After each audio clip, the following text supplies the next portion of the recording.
जब वो मोमिन बन के ऐसे पढ़ता है ना कि अल्लाह मैं गुनहगार हूं, हो सकता है जिंदगी का आखिरी सजदा हो, तो मालिक जब किसी को आखिरी मुलाकात लगे ना, आपने देखा नहीं, यूं तो माँ से लोग बहुत मिलते हैं, मगर जब कोई फांसी पे चढ़ रहा हो और जब वो माँ से मिलता है तो उस वक्त में उसके मामलात ऐसे होते हैं कि उसकी माँ का दिल फटने फिरता है, उसकी रहमतें जोश में आती हैं।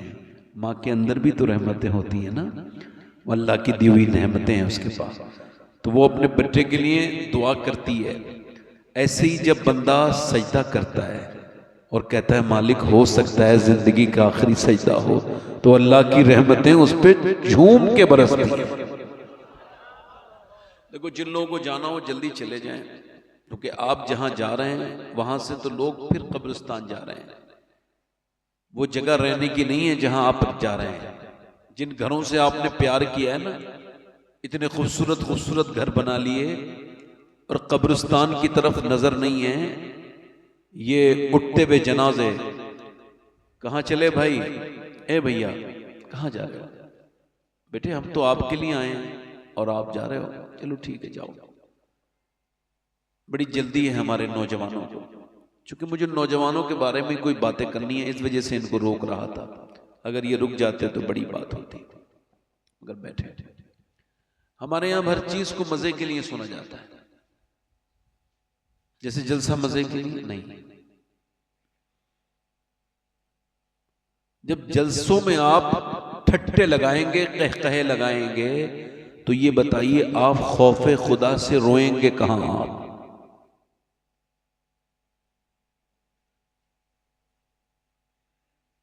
दाता लाहौरी लिखा है, अगर किसी को खुदा के खौफ से रोना नहीं आता तो वो अपनी किस्मत पे रोए कि उसने कैसी खराब दिल पाया है। तो मैं अर्ज कर रहा था कि आपने कभी देखा कि जब तक ये नाक न लगे ना, नाक तब तक सजदा, ये मसला सबको पता है ना, नाक नहीं लगती तो सजदा। नाक से सजदे का क्या ताल्लुक है भाई? ताल्लुक क्या है? ताल्लुक ये है कि नाक इज्जत की अलामत है। लोग कहते हैं बड़ी इज्जत वाला है भाई, बड़ी नाक वाला है, तो जब तक नाक रगड़ेगा नहीं, यानी अपने आप को जाकर के इनकिसारी और आजिजी के अंदर अपनी नाक को रगड़ेगा नहीं, अल्लाह के सामने सिलेंडर करेगा नहीं, जब तक नमाज नहीं होगी। ये तो जाहिर कहता है, और बातिन ये कहता है जब तक घमंड होगा तब तक नमाज नहीं होगी। यानी अगर किसी को घमंड है तो नमाज उसकी नमाज। अच्छा आपने कभी देखा है ये मक्के में बाल मुड़ाने का क्या मतलब है? बाल मुड़ाओ, बाल से इबादत का क्या ताल्लुक है? ताल्लुक मेरे गौस पाक ने बताया है। बाल मुड़ाने का मतलब ये होता है, लोग कहते हैं ना इसके बाल मुड़ाओ, जाओ भाई इसको घुमाओ, बाल मुड़ा के इसकी बेइज्जती, इसकी इज्जत खराब। और बंदा अल्लाह की बारगाह में जाता है काबे में, वो कहता मालिक देख मैंने अपने बाल भी मुड़ा दिए हैं और मैं तेरे शहर में आके घूम भी रहा हूं, मेरी कोई इज्जत नहीं मेरे रब, मैं गुनहगार इंसान, मैंने अपने बाल मुड़ा दिए। ऐ मेरे रब, तेरे घर का चक्कर लगाना और उसके बाद अपने बालों को मुड़ाकर अपनी आजिज़ी का इजहार करना, ये मेरा काम था। और फिर रब तेरी रहमतों को जोश आए तो मुझे बख्श देना, ये तेरा काम है। यानी इस्लाम में आजिज़ी है, क्या है बोलो? और इबादत अगर आजिज़ी नहीं ला रही है, किसी की नमाज उसको घमंडी बना रही है, तो वो असल में इबादत है ही नहीं। नहीं समझ रहे बात को? मेरी बात नहीं समझ रहे आप? अगर किसी सैयद साहब को इस बात का घमंड है कि वो सैयद साहब हैं, तो उनको अपने घमंड का इलाज करना चाहिए, चूंकि हजरते सैयदना मौलाए कायनात मौला अली, जरा जोर से तो बोलो सुभान अल्लाह। आज हमारे गुस्से नाक पे रखे रहते हैं। मौला अली ने आवाज दी, ए फला यहां आओ। गुलाम अंदर था, लेटा था, आपका गुलाम खरीदा हुआ, नहीं आया, वो नहीं आया। फिर आपने फरमाया फला यहां आओ, नहीं आया। फिर आपने आवाज दिया फला यहां आओ, नहीं आया। आपने अंदर जाके देखा तो लेटा था। आपने फरमाया मैं आपको बुला रहा हूं, आए नहीं। कहा हुजूर बड़ा काम करके थक के लेटा था। कहा फिर मैंने सोचा कि अली तो मेरे आका हैं, कोई जालिम थोड़ी हैं आप तो मुझे माफ कर ही देंगे, तो मैं थोड़ी देर आराम और करता रहा। हजरत अली बोले तुम मेरे बारे में ऐसा ख्याल करते हो? कहां? कहा फिर मैं तुम्हें सिर्फ माफ नहीं कर रहा हूं बल्कि आज से आजाद कर रहा हूं। यानी आजिजी होगी तो आपका ईगो हर्ट नहीं होगा। घमंडी को तकलीफ होती है कि मेरी इज्जत नहीं हुई। अल्लाह वालों को इसका मतलब जिसे रब मिल गया हो, ये दुनियादारी का क्या मतलब है कि जी ने मेरे हाथ चूमे कि नहीं चूमे। आज तो लोग नाराज नहीं हो जाते मेरा इस्तकबाल नहीं हुआ। अच्छा जब कोई मेरा इस्तकबाल करता है तो मुझे बड़ी तकलीफ होती है। मैं कहला यार मुझे तो ये भी नहीं पता जहन्नमी हूं या जन्नती हूं, और ये लोग क्या मेरे इस्तकबाल कर रहे हैं। मेरे जैसे इंसान खबर ही नहीं होना क्या है, आखिर क्या होना है। राह पुरखार है, क्या होना है, क्या होना है, किसके साथ क्या होगा, कौन कहां जाएगा। ये दुनिया इस वक्त फितने के दौर से गुजर रही है। इतने तरह के फितने दुनिया देख रही है, हर तरह के फितने उठ रहे हैं। इस वक्त में बस एक ही दुआ किया करो, ऐ अल्लाह जब मैं मरूं तो मेरा ईमान पे खात्मा करना। और कैसा खात्मा कि मेरे नबी पाक ने एक जगह इस्तंजा फरमाया, वुजू करना है हुजूर को, हर वक्त बावुजू रहना सुन्नत है, बावुजू रहा करो, इससे बड़ी बरकतें मिलती हैं। तो हुजूर ने वुजू करना चाहे, सामने पानी है, कोई 12-13 कदम दूर है। हजरत अब्बास कहते हैं हुजूर ने उस पानी के जाने से पहले मेरे सरकार ने तयम्मुम फरमाया। मैंने अर्ज की या रसूल अल्लाह पानी मौजूद है और आपने तयम्मुम, ये हिकमत समझ नहीं आई। हुजूर की आंखों में आंसू आए। फरमाया मेरे चचा मुझे उस पानी तक पहुंचने की उम्मीद नहीं है और मैं अल्लाह की बारगाह में बेवुजू हाजिर नहीं होना चाहता। इस वजह से वहां से लेके यहां तक अल्लाह के रसूल ने वुजू किया है। जिनको ये भी खबर है मैं कब मरूंगा और आप कब मरेंगे, मगर हमारी तो जिंदगी बगैर तौबा करीस हो जाते हैं। ये भी खबर नहीं सुबह को मर के उठेंगे कि नहीं उठेंगे, मगर किसी को खबर नहीं। अपनी मौत को याद करो मेरे भाइयों। जब तक मौत को याद नहीं करोगे, ये कब्रिस्तान में मरते हुए लोग, ये उठते हुए जनाजे, ये रोती हुई औरतें, ये शोर शराबे अगर तुमको ना जगा सके तो फिर तुम्हें कोई तकरीर नहीं जगा सकती। अपनी मौत पर गौर व फिक्र करो और अपने रब से तौबा किया करो। यही दीन है, यही ईमान है। बाकी इमाम हुसैन की ये महफिल है। अगर आप हमारे किबला एहसान शाकिर साहब हुजूर की औलाद से बड़ी मोहब्बत करते हैं, और ये बात सही है, जब किसी महबूब से मोहब्बत होती है ना तो उसके गली के कुत्तों से भी प्यार होता है। जोर से तो बोलो यार, उसके गली के कूचों से, है ना। ये तो तैबा की मोहब्बत का असर है, वरना कौन रोता है लिपट कर दरो दीवार के साथ। हाफिज ज़ाबी ने इस रिवायत को लिखा है कि एक जनाजे को पढ़ा के इमाम हुसैन आ रहे हैं, इमाम हुसैन आ रहे हैं, हजरत सैयदना इमाम हुसैन बैठ गए तो उन्होंने देखा एक बुजुर्ग सिहाबी, उनका चेहरा सुभान अल्लाह, मेरे नबी का सिहाबी, नाम है अबू हुरैरा, सब कह दो रज़ी अल्लाह तआला अन्हु, सब बोलो। हजरत सैयदना अबू हुरैरा ने देखा इमाम हुसैन बैठे हैं तो उनके जूतों को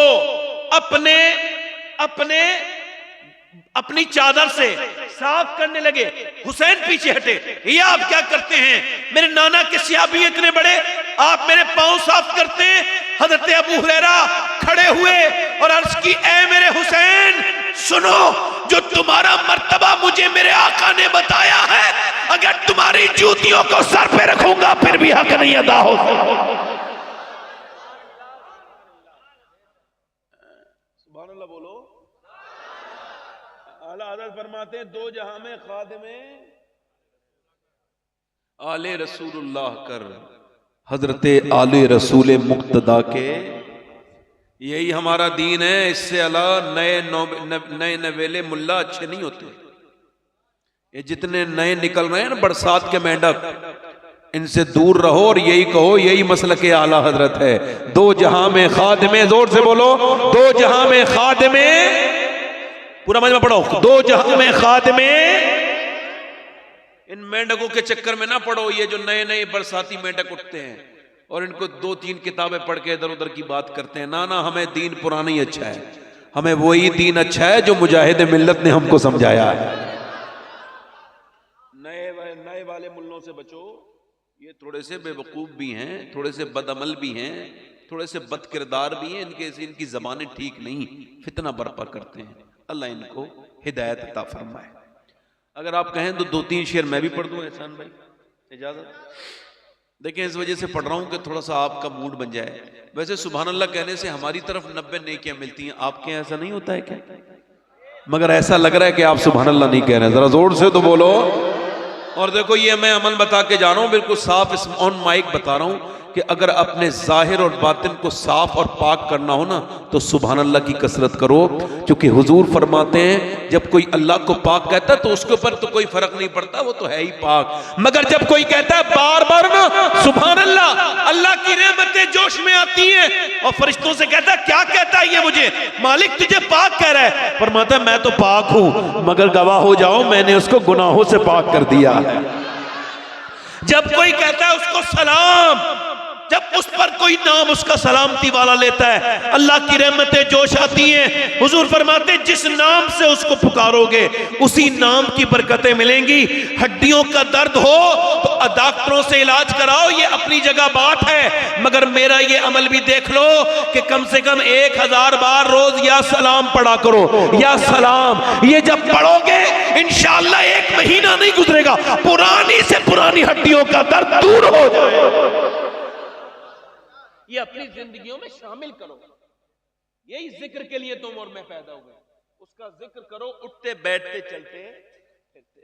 अगर आप कहें तो 2-3 शेर पढ़ दें हम, दोनों हाथ उठा के बोलो लब्बैक या हुसैन, लब्बैक या हुसैन। दीने मुहम्मदी का उजाला हुसैन है। पढ़ो मेरे साथ, दीने मुहम्मदी का उजाला मेरे रसूल पाक का प्यारा हुसैन है। मेरे रसूल पाक का, और वो दिल है फातिमा का तो जा हसन की है।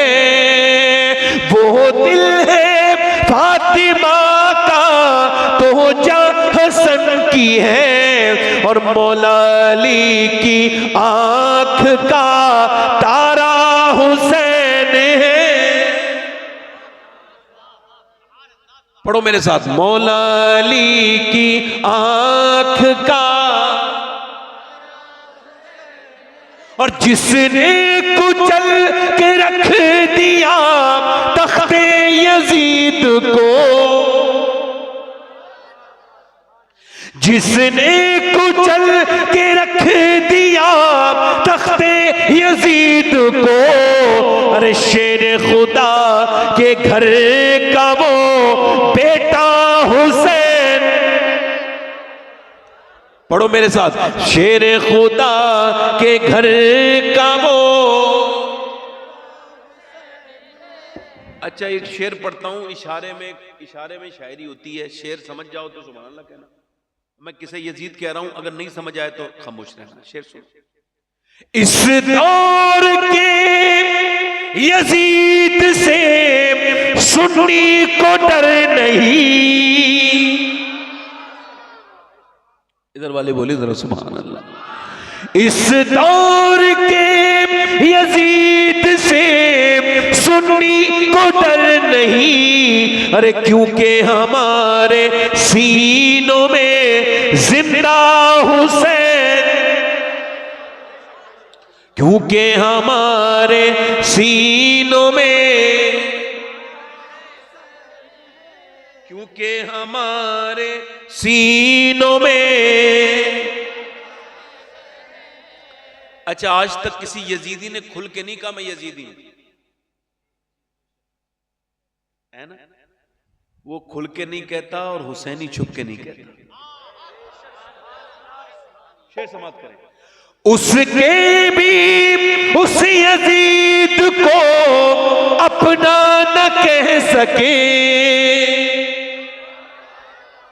उसके भी उस यजीद को अपना न कह सके। अरे दुनिया ये कह रही है हमारा हुसैन है, दुनिया ये कह रही है हमारा।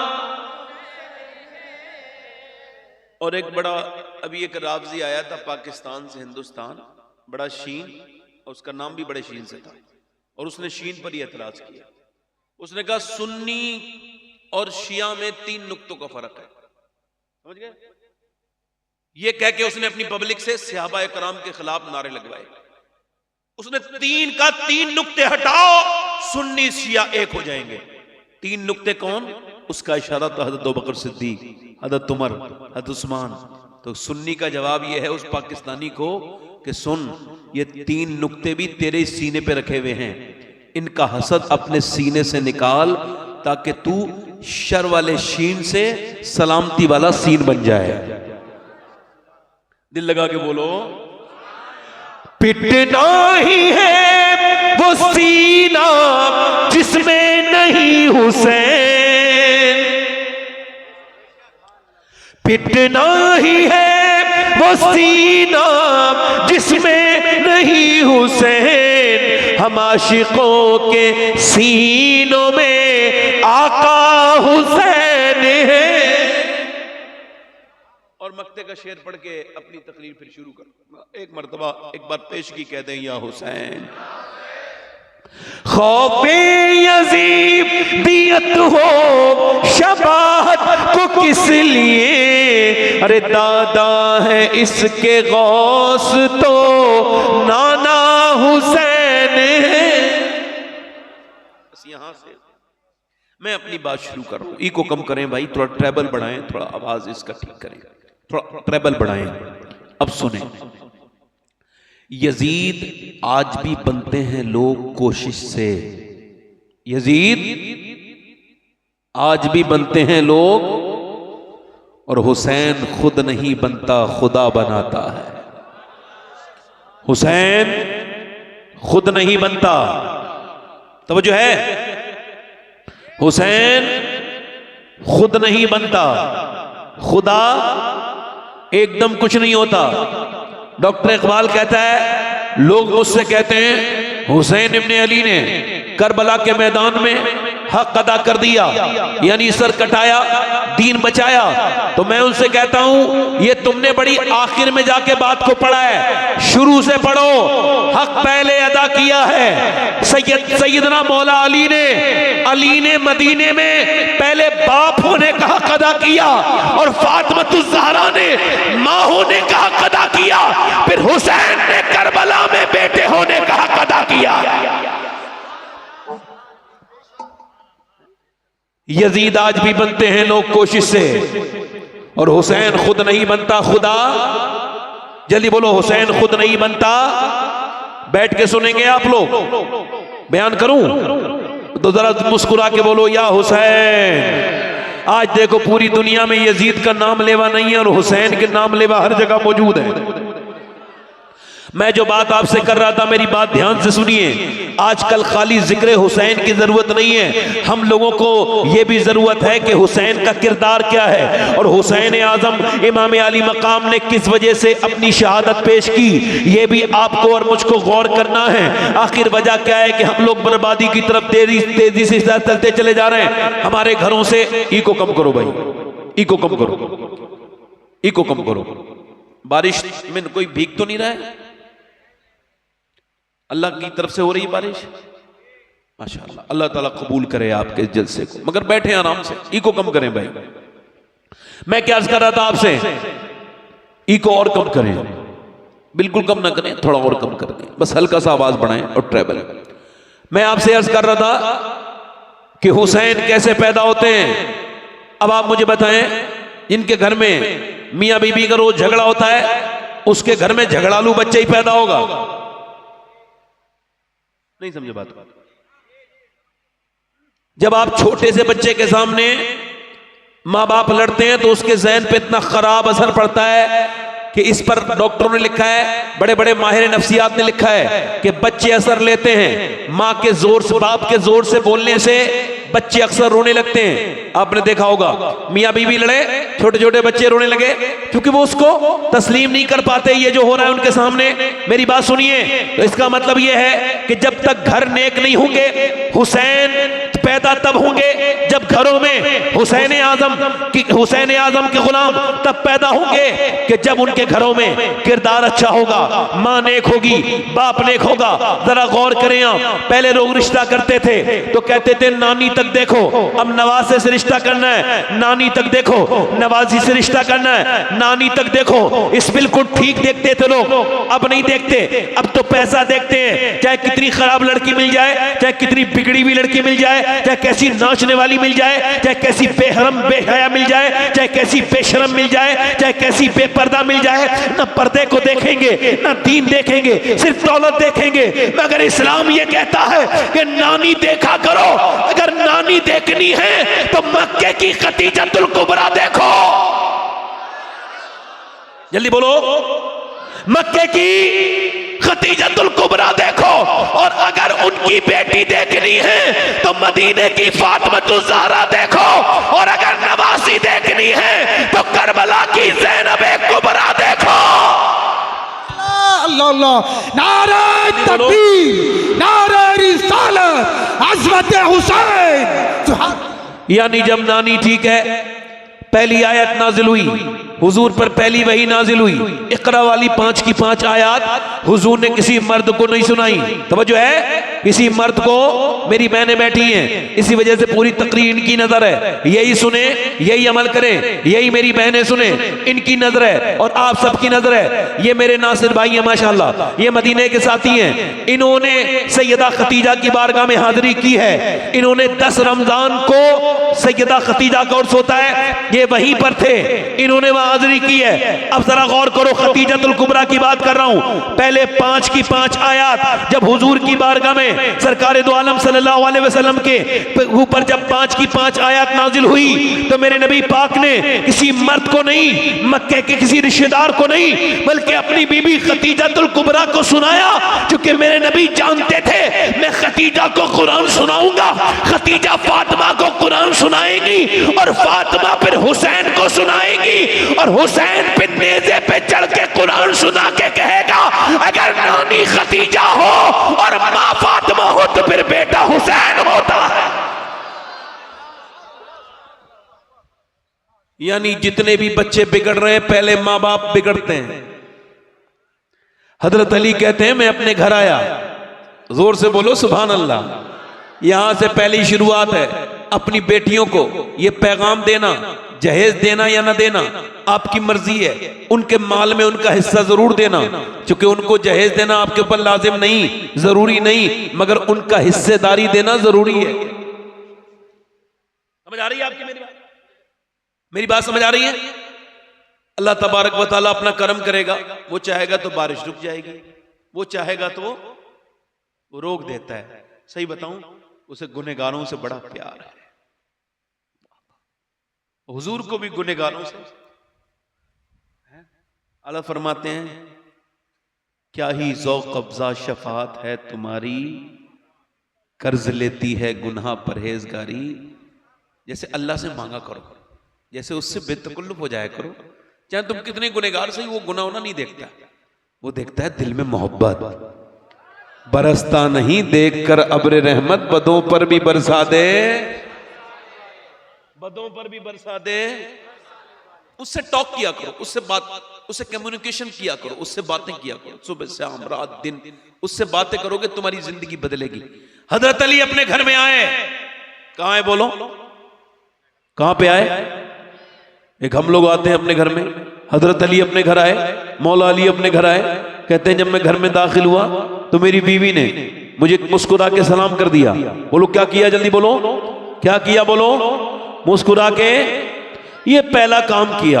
आज के जमाने की औरतें बड़ी परेशान है बेचारी, घरों में बरकत नहीं, घरों में उनके तलाक़ें हो रही हैं, झगड़े हो रहे हैं मियाँ बीवियों में आपस में। उसकी वजह एक ही है, औरतों को ये पता ही नहीं कि उनको क्या करना था और क्या मेरी बहनों को नहीं करना था, कैसे उनको चलना था, कैसे नहीं चलना था। आदमी जब घर में आया तो उसके लिए वही बगैर धुले हुए कपड़े और उसके लिए वही बगैर धुला हुआ मुंह, पुराने कपड़े, और जब वो आया और मुंह बना लिया और झगड़ा किया।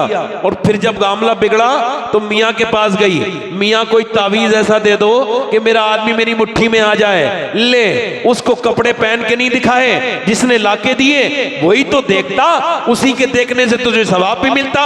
औरत अच्छे कपड़े पहने अल्लाह को पसंद है, मगर अपने मर्द के लिए पहने, उसे दिखाने के लिए पहने।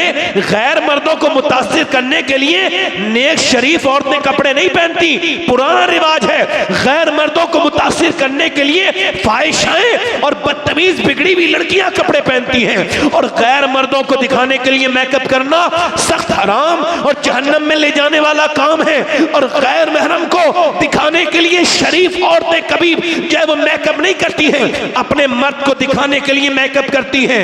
मेरी बहनें, मेरी बेटियां मियाओं के दरवाजे पे गई, यहां वहां गई, घरों में बरकतें नहीं, मगर मैं कहता हूं मेरी बेटी मेरी बहन किसी मियां के दरवाजे पे मत जा। एक ही तुझे रास्ता बता रहा हूं कि जब तेरा घर में शौहर आए तो तू उसे मुस्कुरा के सलाम कर दे। ये नबी की बेटी फातिमा की सुन्नत है, और पूरी दुनिया के मियाओं के तावीज़ एक तरफ और सैयदा फातिमा ज़हरा का तरीका एक तरफ है। जब शौहर घर में आए तो मुस्कुरा के। अच्छा, उस घर में कितनी बरकतें हैं जहां मियां बीबी आपस में मुस्कुरा रहे हैं। इब्लीस बड़ा परेशान रहता है। आपको बता रहा हूं, मियां बीबी में मोहब्बत, सुभान अल्लाह। हुजूर ने फरमाया जो मियां बीबी के दरमियान में ना इत्तफाकी करवाए, झगड़ा कराए, उस पर लानत है। क्या है बोलो? अब चाहे वो लड़के की मां हो या लड़की की मां हो, कोई भी हो, मौला अली फरमाते हैं आप लोग बारिश से ज्यादा मुतासिर हो रहे हैं तो खत्म कर दूं तकरीर, क्या करूं? भीग गए आप लोग। आज अगर भीगोगे तो कल कयामत में हुसैन का सदका तुमको जरूर मिलेगा इंशाअल्लाह। आज अगर बुखार आएगा तो हुसैन को तुम्हारे ऊपर प्यार आएगा। मैं सही बता रहा हूं, जोर से बोलो सुभान अल्लाह।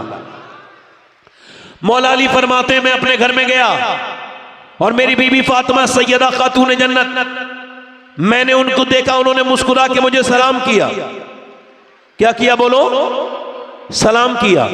ये मेरी बहनें सुने, इस बात को अपने जहन में रखें। मौला अली फरमाते हैं मेरे घर में, चलो पहले ये दुआ करो कि अल्लाह बारिश रोक दे, चूंकि अब ज्यादा हो रही है।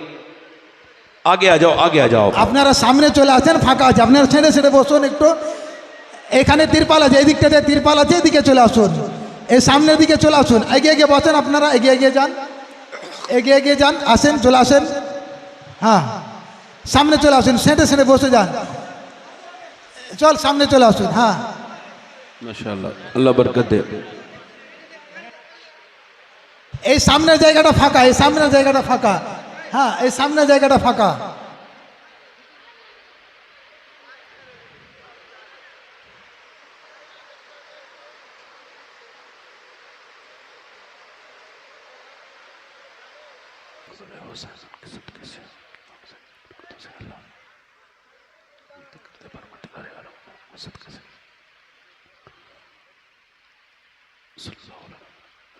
बैठिए, अल्लाह अपना फजल फरमाएगा। बैठे, थोड़ी देर इंतजार करें, अल्लाह बड़ा रहमत वाला है।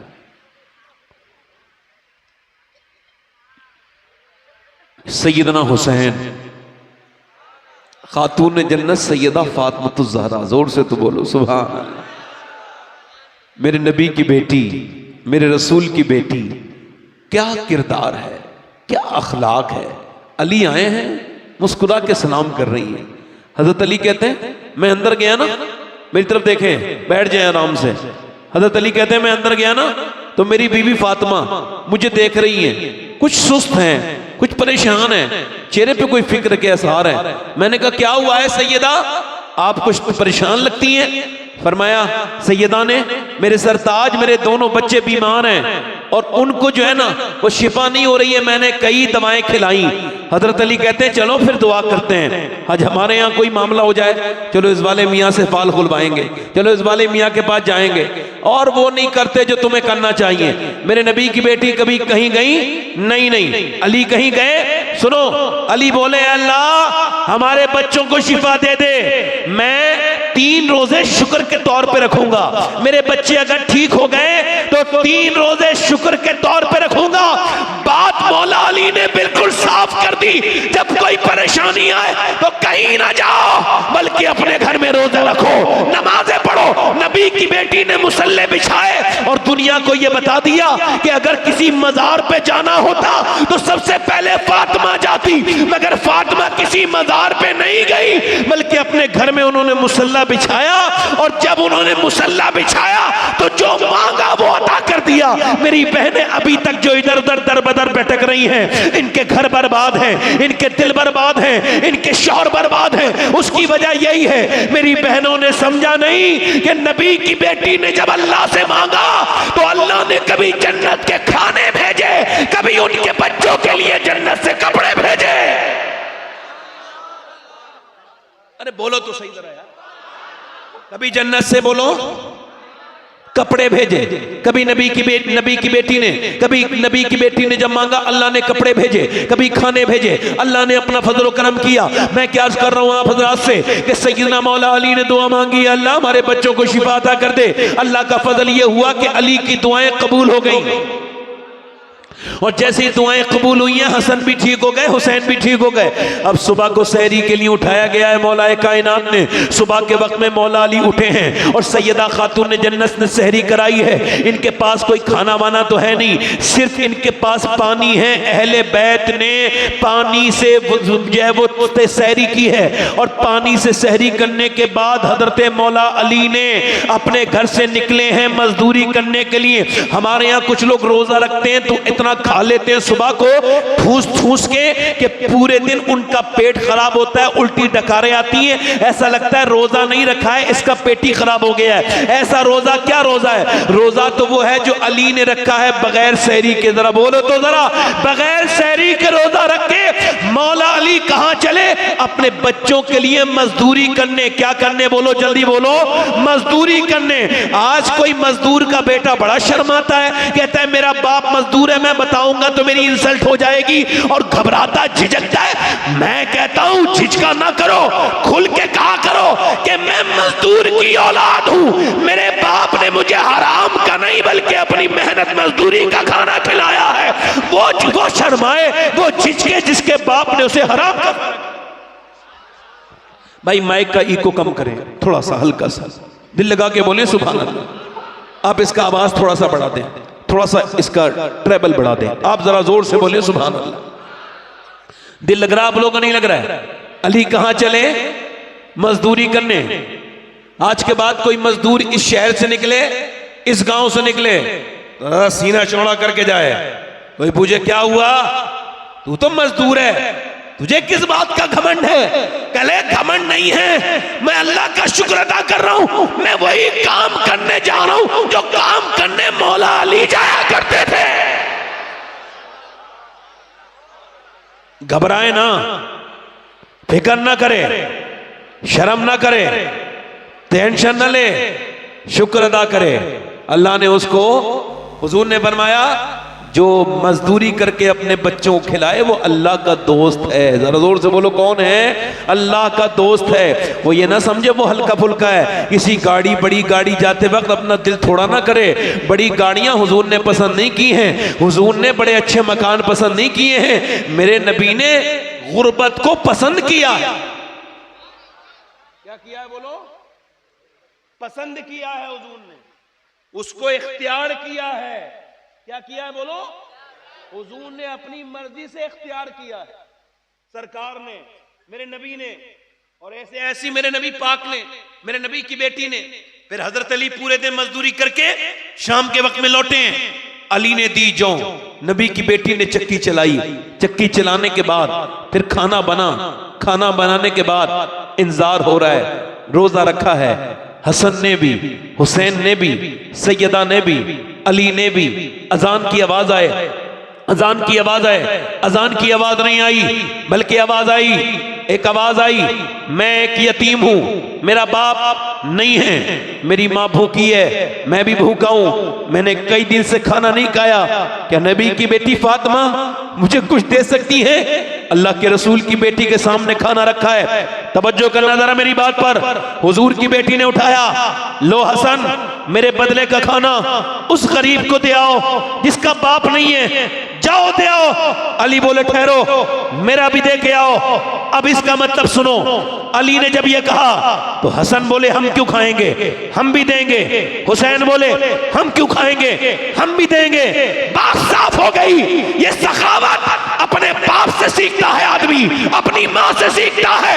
अगर माँ बाप अली और फातिमा हो तो हुसैन तो अपना सर तक लुटा देता है। बाप बखील तो बेटा बखील, बाप कंजूस तो बेटा।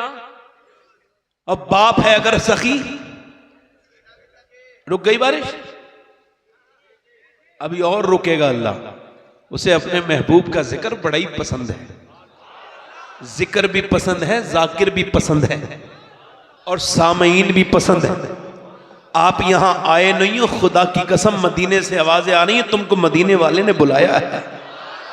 ये तुमने जलसा कराया नहीं है, करबला वाले ने तुम पे नजर की है तो ये जलसा हुआ है। ये मेहरबानी है करबला के दूल्हा की। मैं बात क्या कर रहा हूं, अब क्यों हुआ? हजरत अली ने, हमारे बच्चे क्या सीख रहे हैं हमसे? गालियां, बदतमीजियां। हम अपनी बीवियों को मारते हैं, बच्चे भी मारते हैं। अगर कोई अपनी बीवी को मारता है, तवज्जो करना जरा मेरी बात पर, तो याद रखना, बिल्कुल ध्यान से सुनना। अगर कोई बीवी को मारता है, उसका बाप भी मारता होगा, तभी वो मारना सीखा है। उसका बाप नहीं, उसका दादा भी मारता होगा, दादा नहीं पर दादा भी मारता होगा। इसका मतलब ये खानदानी बदतमीज है, जो अपनी बीवी पे हाथ उठाए ये खानदानी बेहुदा है, बेगैरत है। जब कोई अपनी बीवी पे हाथ उठाए, औरत को समझ लेना चाहिए इसका बाप भी बेकार था, इसका दादा भी बेकार था, इसका परदादा भी बेकार था। और जब कोई औरत को इज्जत दे, अपनी बीवी की तकलीफों को माफ करे, उसकी तरफ से आई हुई तकलीफों को, परेशानियों को नजरअंदाज कर दे, तो औरत को समझ लेना चाहिए इस आदमी को न सताया जाए, क्योंकि ये भी शरीफ है, इसका बाप भी शरीफ है, इसका दादा भी शरीफ होगा, इसका दादा भी।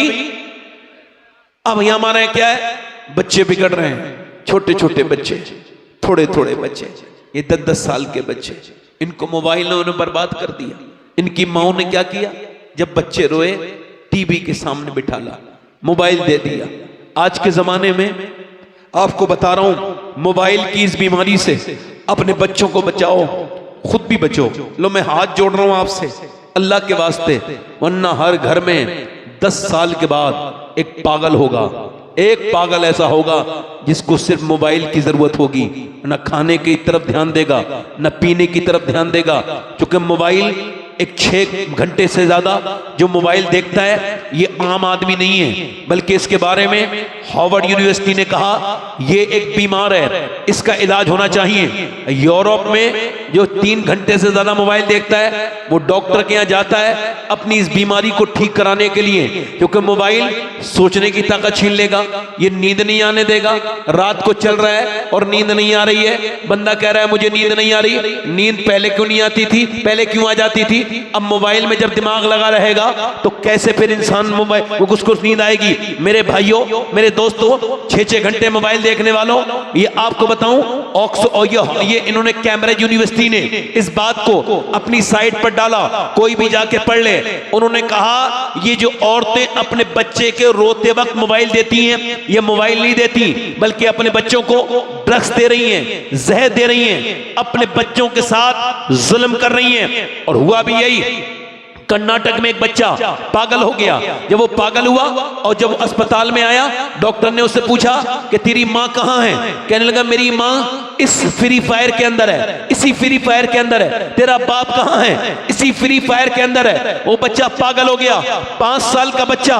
माँ आगे बढ़ के कह रही है, मेरे लाडले तू मेरा अकेला बेटा है, मैं तेरी माँ हूं। वो कह रहा नहीं नहीं, तू मेरी माँ नहीं है, मेरी माँ तो इस मोबाइल के अंदर है, मेरे साथ रहती है, मेरे साथ सोती है। मेरी वो माँ है जो फ्री फायर के अंदर है, जो पबजी के अंदर है। ओ मेरे भाई, ओ मेरी बहन, मैं तुझसे कहता हूं मेरी बेटी आज रोने लगी। तूने 5 साल के बच्चे को मोबाइल दिया और उसका असर क्या हुआ? उसका दिमाग इसको बर्दाश्त न कर पाया। मेरी बहन, बदल उसने अपने आप को और तब्दील कर अपने आप को।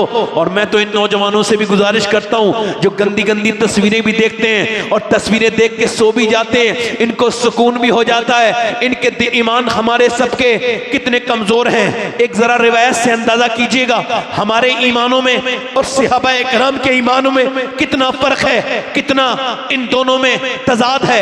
कि सहाबी है, उसका नाम है उत्वा बिन गज़वान। वो तलवार चला रहा है, तलवार चलाते चलाते उसने अपनी आंख में अपनी मारी तलवार और आंख का गुल्ला उसकी नोक से निकाल के नीचे फेंक दिया।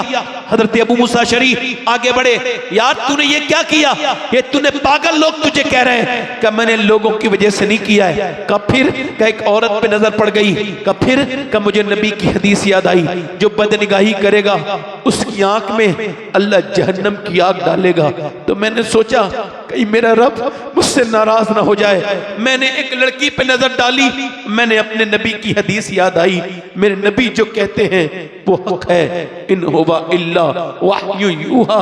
हुजूर जो कहते हैं, हुजूर की बात में जो शक करे मुसलमान नहीं।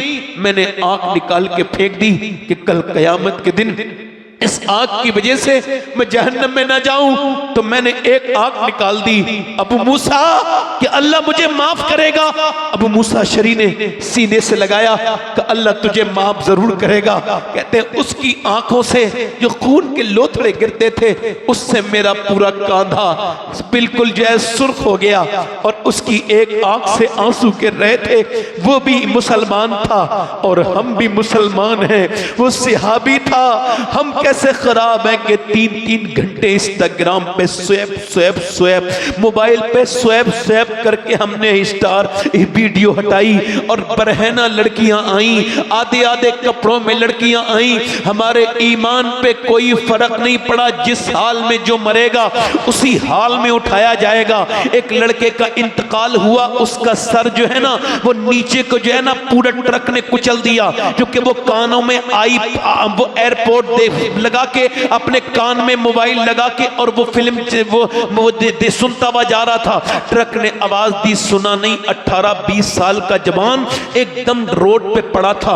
उसका जो सर था वो बिल्कुल बिखरा हुआ पड़ा था जमीन पर और उसका भेजा वहीं रह गया। जब वो घर में आया तो उसकी माँ रोने लगी, कह लगी ये मेरा बेटा नहीं है, इसका हाथ, इसकी आंख कहाँ है, इसकी नाक कहाँ है। लोग देखते थे, घर से निकला था, किसको पता था कि अभी इसका शरीर खत्म हो जाएगा। 18 साल का लड़का। अभी मैंने तकरीबन ये 24 या 25 जुलाई को मैंने एक तकरीर की यहाँ पर ये बोकारो स्टील सिटी में। वहाँ एक लड़के के इंतकाल पे उसके दोस्तों ने 40वें में प्रोग्राम कराया था। उन्होंने कहा हमारा जो दोस्त था वो घर से निकला था और मोटर बाइक पे जा रहा था, को उसके कान में कुछ लगा हुआ था, वो सुनता हुआ जा रहा था। ऐसा मरा अकेला, माँ बाप का बेटा खत्म हो गया।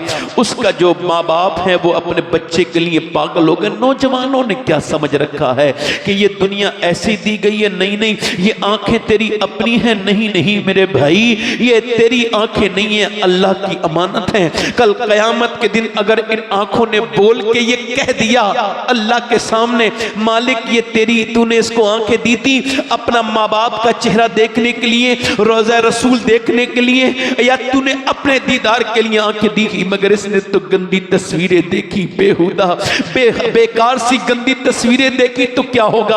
अच्छा तू और मैं कल मरा और मेरी और आप सबकी ये ख्वाहिश है कि कब्र में हुजूर का दीदार होगा, मगर मेरे दोस्त एक बार सोच, अगर तू कब्र में गया और जैसे हुजूर आए तो फरिश्ते ने कहा ओ नजर जरा नीचे कर ले, ये नबी हैं, नबी अल्लाह के रसूल हैं, तू अभी गंदी तस्वीर देख के आया, तेरी आंखें इस लायक नहीं कि नबी को देख सके। बोल उस वक्त क्या होगा। मेरे नौजवान बर्बादी की तरफ मेरी बहनें जा रही हैं, मेरे बेटे भी बर्बादी की तरफ जा रहे हैं। किसकी बेटी किस वक्त फेसबुक पे आकर के अपने जिस्म को जाहिर कर दे। या अल्लाह सबको अपनी पनाह में रख, सबकी बेटियों की, इस मुसलमान बच्चियों की। मैं देखता हूं मुसलमान बेटियों की तस्वीरें और उनकी वीडियोस वो लाइक को करने के चक्कर में अपने आप को बर्बाद करी हुई हैं। बताओ जब माओ के अंदर से हया निकल जाएगी तो बच्चे क्या हयादार पैदा हो सकते हैं। बोलो ये कोई तकरीर की बात नहीं है। बताओ माँ अगर नाच करेगी, डीजे डांस करेगी, अगर माँ जो है वो चल बनाएगी रील और रील पर नाचेगी तो क्या उसके बच्चे नेक बन सकते हैं? हरगिज़ नहीं बन सकते। मेरे दोस्तों मेरे भाइयों, आज नहीं तो कल तुमको और मुझको सबको मरना है। मेरी बहनों, दिल्ली में एक औरत है, बदायूं से हिजरत करके वो रात के वक्त में रो रही है। उसका बच्चा उठता है, उसके बच्चे की 7 साल की उम्र है, अपनी माँ के करीब पहुंच के कहता है ऐ मेरी माँ तू क्यों रोती है। सलाम फेरने के बाद कहती है मेरे बेटे अभी हाथ पे छिपकली चढ़ गई थी। कहा फिर? कहा जब छिपकली चढ़ी तो मैंने सोचा आज तो छिपकली हटा रही हूं, कल मैं मरूंगी तो कब्र में जाऊंगी।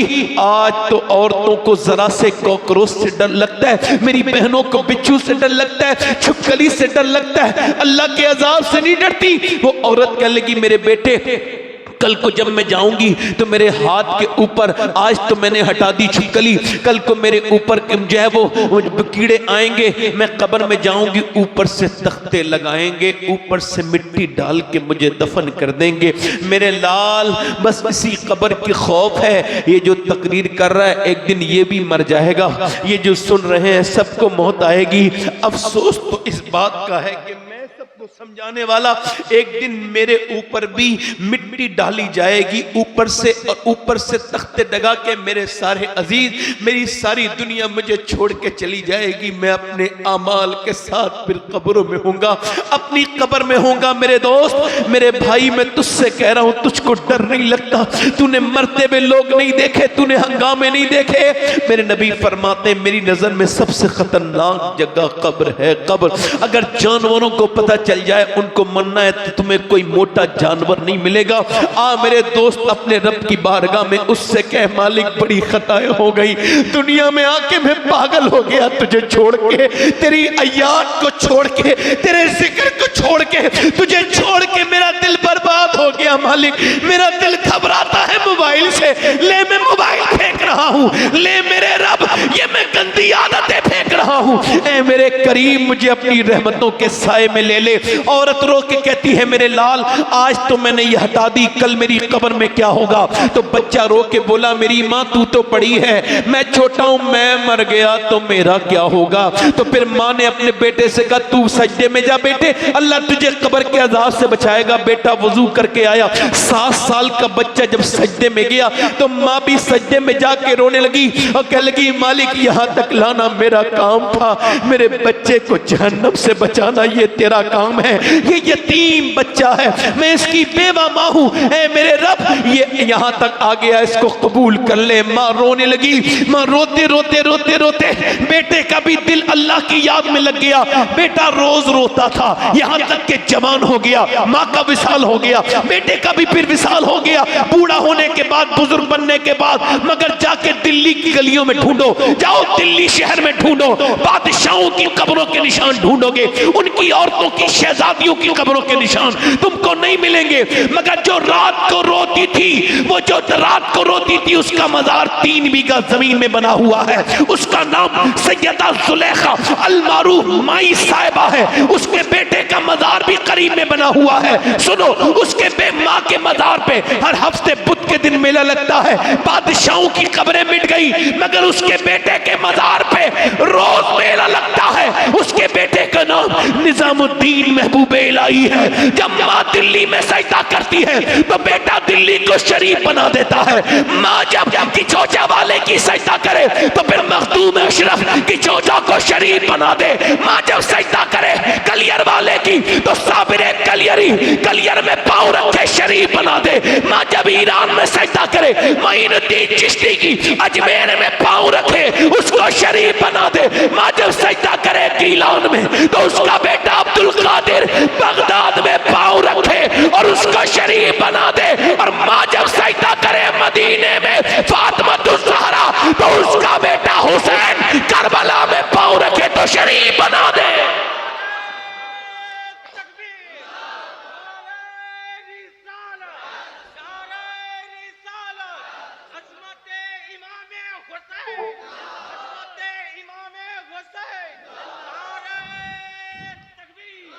हुसैन बनता नहीं खुदा, जल्दी बोलो खुदा। आज मेरी बहनें इतना सा मुझसे वादा कर ले, मेरे नबी फरमाते हैं जो रात को कुरान पढ़े उसके घर में ऐसे फरिश्ते आते हैं, फजर में जो कुरान पढ़े कि आसमान से जमीन तक फरिश्ते हो जाते हैं। मेरी बहनें आज से अपने दिल में ये इरादा करें कि मैं अपने बच्चे को उठाऊंगी भी और कुरान सुनाऊंगी भी, पढ़ाऊंगी भी। फिर देखो तुम्हारे बच्चे बड़े होने के बाद तुम्हारे साथ बदतमीजी नहीं करेंगे बल्कि तुम्हारी इज्जत करेंगे। कहां गया वो कुरान जिस कुरान को बचाने के लिए हुसैन ने शहादत दी है? आज उस कुरान को सिर्फ और सिर्फ मरने के वक्त पे याद आता है कुरान। सुनो, मैं क्या कह रहा था, हुसैन खुद नहीं बनता खुदा।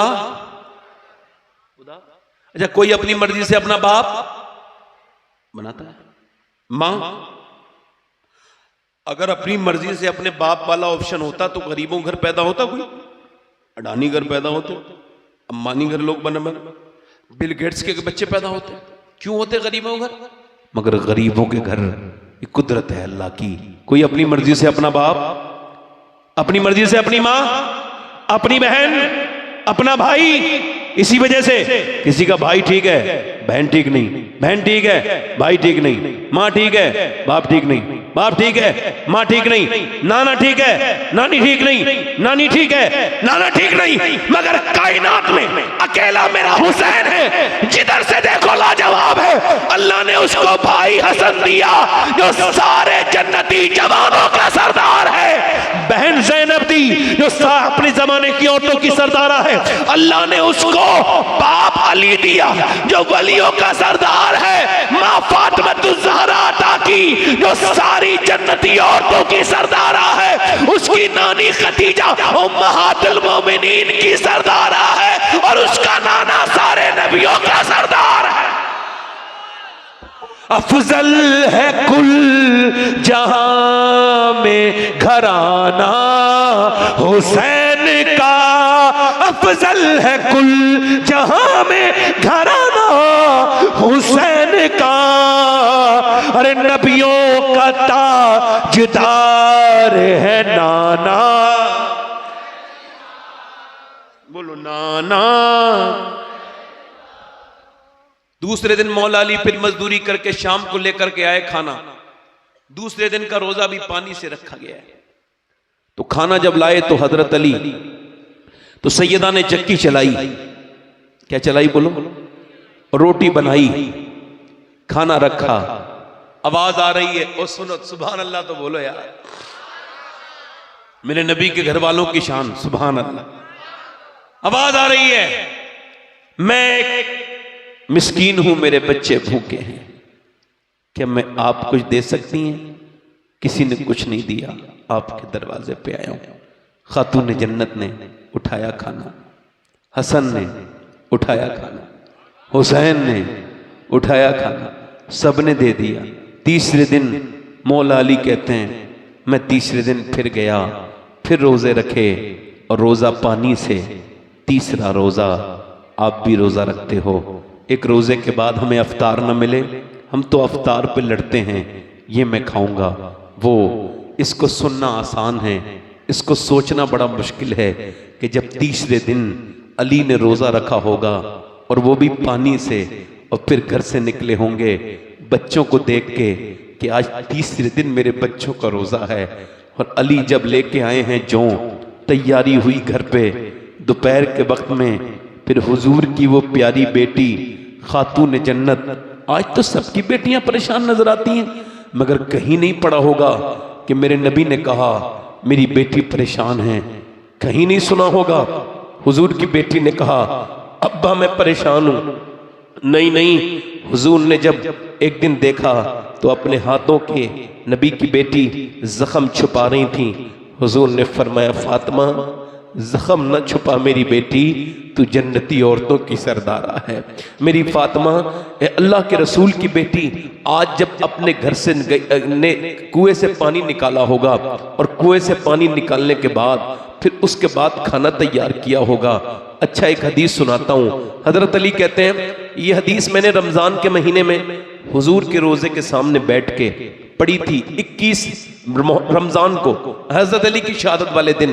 कहते हैं मौला अली, मैं अपने घर आया, मेरी बीबी ने मुझे सलाम किया, मैं अंदर गया। 15 दिन के बाद आवाज दी फातिमा खाना लाएं। आवाज नहीं, उन्होंने पानी दिया। मैंने कहा प्यास नहीं लगी मुझे। उन्होंने क्या पेश किया? पानी। अपनी नबी की बेटी से प्यार करो, मोहब्बत करो, फातिमा से, खातून जन्नत से। पानी दे दिया। हजरत अली ने कहा पानी नहीं, भूख लगी है। कहते हैं उन्होंने मुझे अंदर चली गई, फातिमा खाना लाए, नहीं आई। फिर मैंने आवाज दी सैयदा खाना लाए, फिर नहीं आई। फिर मैंने आवाज दी फातिमा खाना लाए, अंदर से रोने की आवाज आई। कहते मैं अंदर गया तो मैंने देखा दोनों आलम के मालिक मुख्तार की बेटी रो रही हैं, चेहरा भीगा हुआ है आंसुओं से। मैंने कहा क्या हुआ?